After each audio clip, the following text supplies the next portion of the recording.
1.5 limits. We are going to start with example to find the limit of x squared plus 1 when x is approaching 1. So we can find the limit intuitively by making a table for values of x and calculating f of x. So the f of x is x squared plus 1.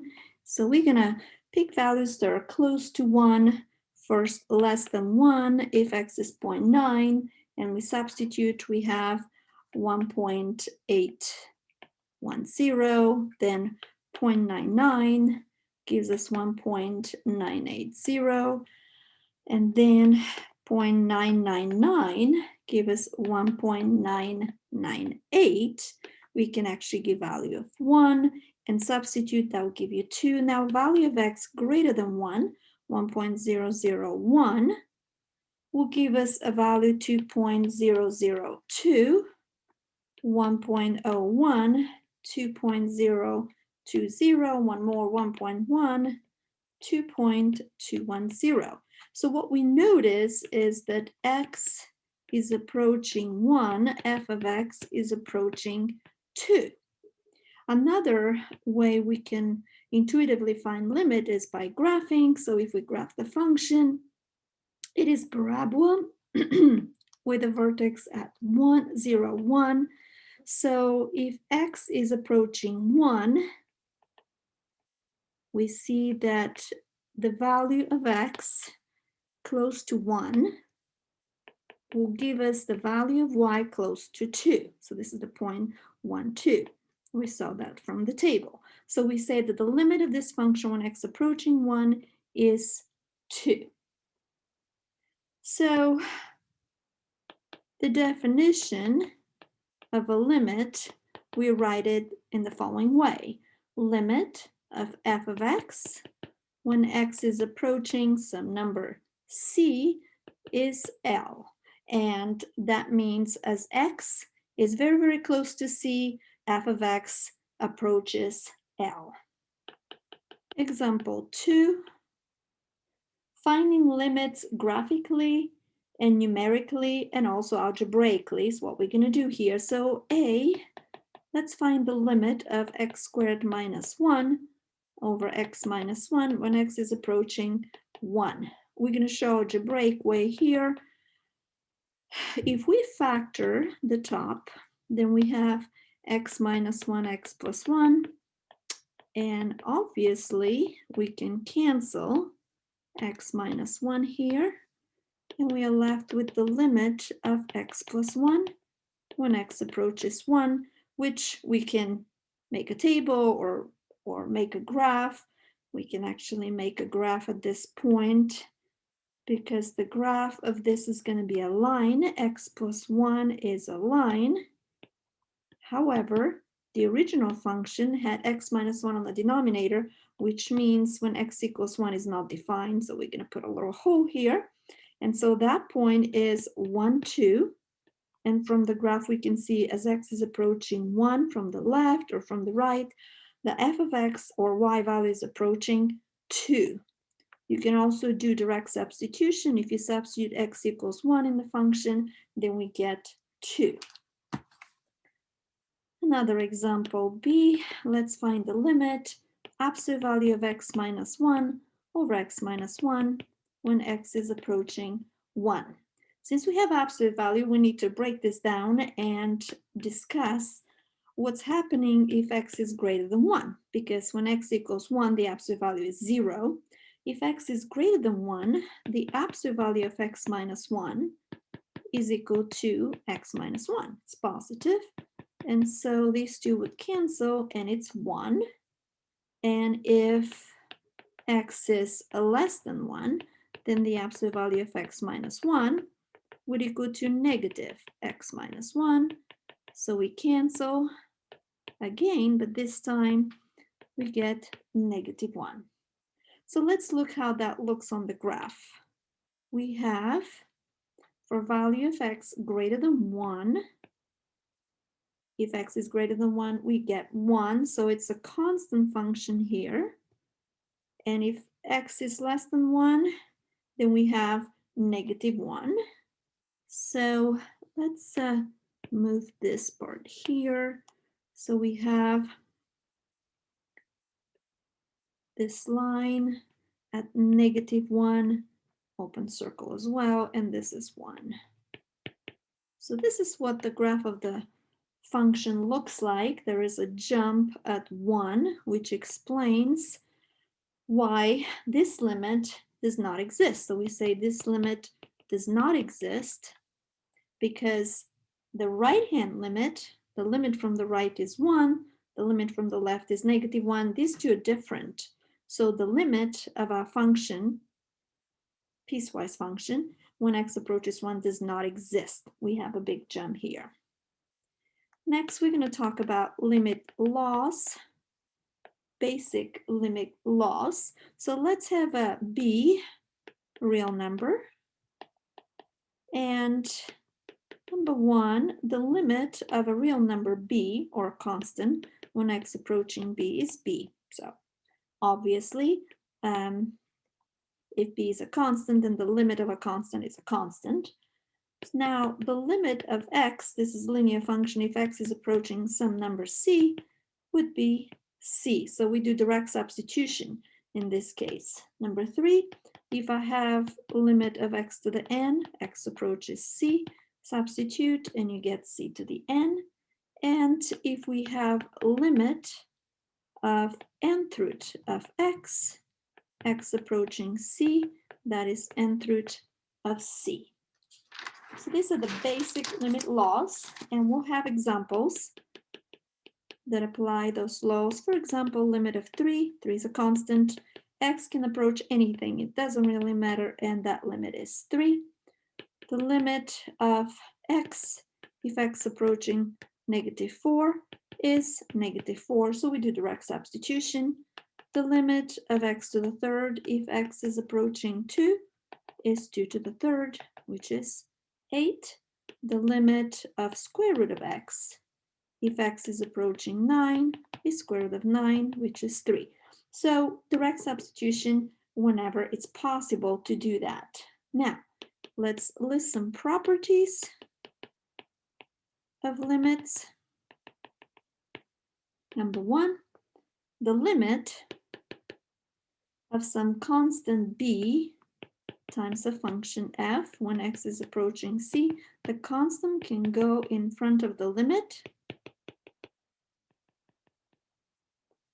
Number 2, the limit of a sum or difference of two functions, x is approaching c, is the limit of f plus or minus the limit of g. So we're going to use this property a lot whenever we find limits of polynomials. Number 3, the limit of a product of two functions is equal to the product of the limits of f and g. So these are obvious properties. Number 4, we did product, so we're going to do quotient. So the limit of the quotient is the quotient of the limits, as long as g of x is not 0. The limit of g of x is not 0. And number 5, the limit of f of x to some power n, x is approaching c, is equal to the limit of f of x, all that to a power n. So the limit can travel. And finally, the limit of nth root of f of x, x is approaching c, is equal to the nth root of the limit of f of x. So now examples to see how these properties apply.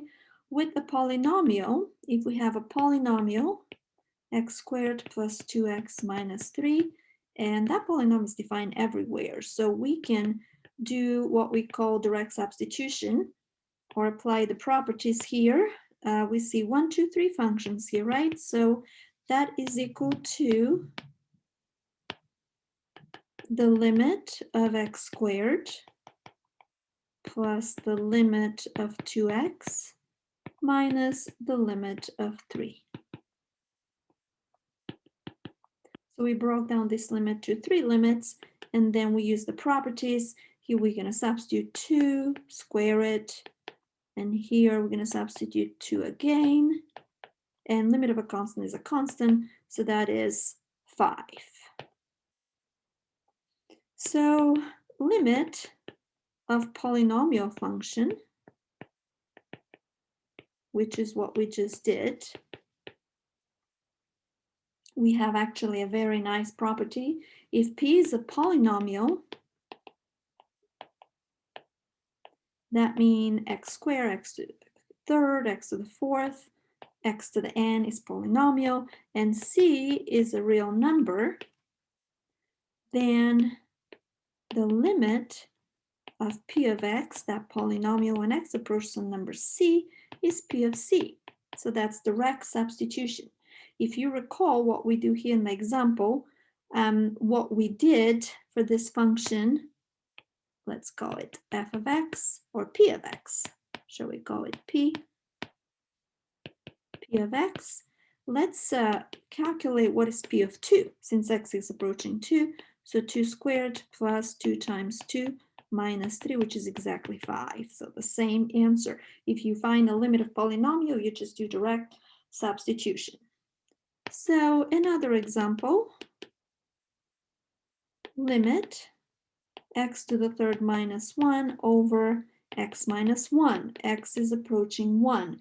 Now that's no longer polynomial, that's a rational function. So we have a problem. If you do direct substitution, you're going to have 0 over 0, which is undefined. So we're going to use algebra techniques such as factoring. Difference of 2 cubed, that is a formula that we use here for difference of 2 cubes. I just wrote it. And we see, now we can cancel x minus 1. And what's left is x squared plus x plus 1, which is a polynomial. And we can do the direct substitution, x equals 1, and we have 3. So the limit is 3. More examples of rational functions. So limit of x to the x squared plus x minus 6 over x plus 3, x approaching negative 3. If you try direct substitution, we're going to have the same problem. Dividing by 0, it's not possible. So we try factoring. And fortunately, the top can be factored. And now we see x plus 3 is going to cancel. And what's left is a nice polynomial, linear function, which we use direct substitution. Negative 3 minus 2, negative 5. So we found the limit. Now, things get more complicated if we have radical functions. So for example, limit of square root of x plus 1 minus 1 over x, and x is approaching 0.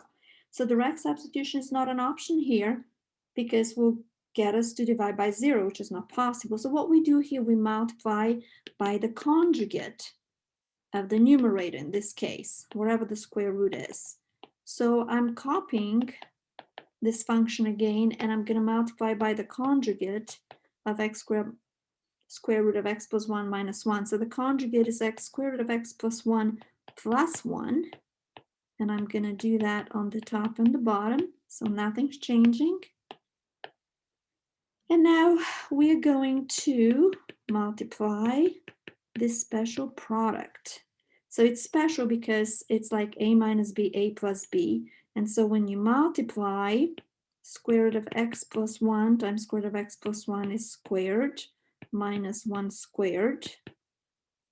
And very nicely, we see that the square root will disappear.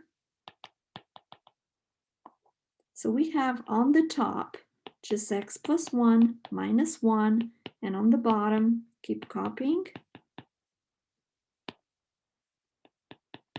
But we see that 1 and -1 cancel. And so what's left on the top is just x, which will also cancel.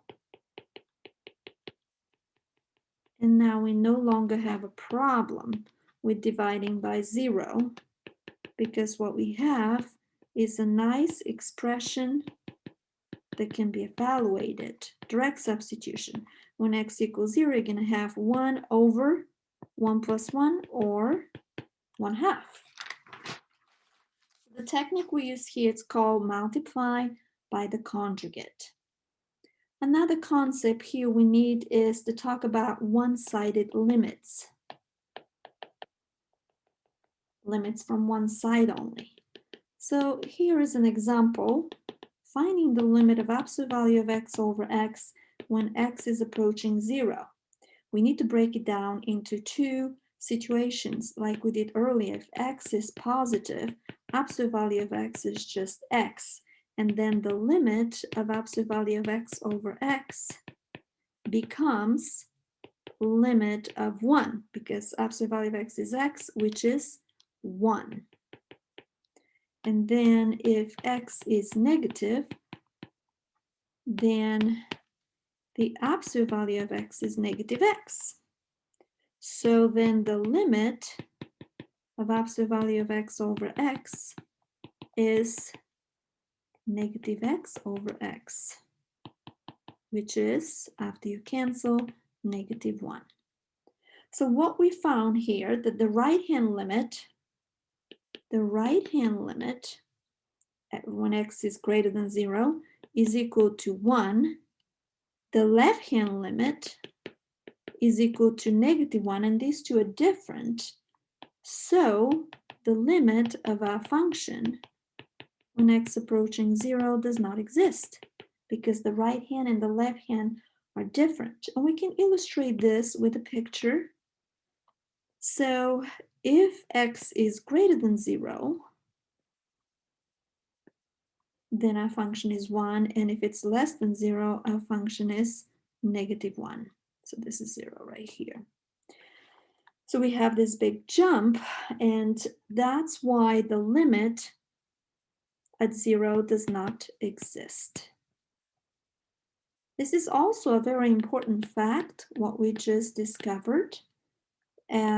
The limit of a function f of x is L when x approaching c, if and only if the limit of f of x when x approaching c from the right is equal to the limit of f of x when x approaching c from the left is equal to L.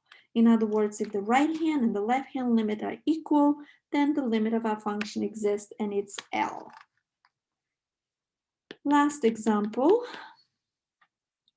Find the limit of 3 over x minus 2 when x approaching 2, if it exists.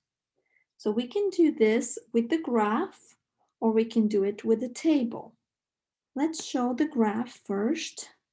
So when x equals 2, our function is not defined. We can make a table and see the graph. It has two pieces, and we have a big wall here at x equals 2. We call it vertical asymptote. Or you can make a table. So here I'll show you for a table. If x is equal to, for example, 2.1, then f of x would equal approach, or we can see that from the graph. If x is 2.1, f of x is going to be really, really big. So we can see that f of x is approaching infinity. But if x is about 1.9, so from the left, and you substitute 1.9, you have 1.9 minus 2, which is negative, divide by a very small number, and you're going to see negative infinity. So these to the right hand and left hand are different. That's why we say that our function does not exist.